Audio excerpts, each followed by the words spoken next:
মাননীয় স্বরাষ্ট্রমন্ত্রীর প্রত্যক্ষ নির্দেশনায় সুন্দরবন অঞ্চলে সক্রিয় সকল বনদস্যু বাহিনীর নির্মূলের লক্ষ্যে বাংলাদেশ কোস্টগার্ডের নেতৃত্বে operation restore piece in Sundarban এবং অপারেশন ম্যানগ্রোভ শিল্ড নামে দুটি বিশেষ অভিযান পরিচালিত হচ্ছে।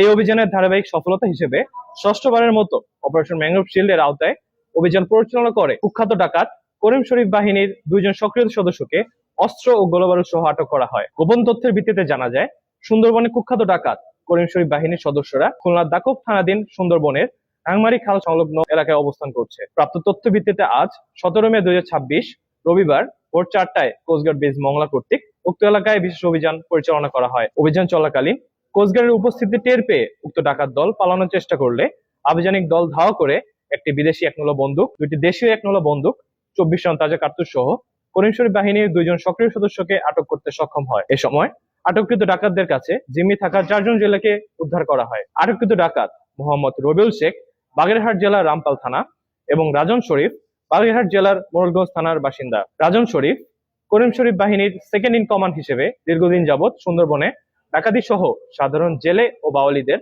জিম্মি করে মুক্তিপণ আদায় করে আসছিল। উল্লেখ্য, রাজন শরীফের বিরুদ্ধে বাগেরহাট সদর থানায় একটি হত্যা মামলা রয়েছে। জব্দকৃত অস্ত্র, গোলাবারুদ ও আটককৃত ডাকাতদের পরবর্তী আইনানুগ ব্যবস্থা গ্রহণ ও উদ্ধারকৃত জেলেদের পরিবারের নিকট হস্তান্তরের কার্যক্রম প্রক্রিয়াধীন রয়েছে। সুন্দরবনকে সম্পূর্ণরূপে দস্যুমুক্ত করতে ডাকাত ও তাদের সহায়তাকারীদের বিরুদ্ধে কোস্টগার্ড ভবিষ্যতেও এ ধরনের অভিযান অব্যাহত রাখবে।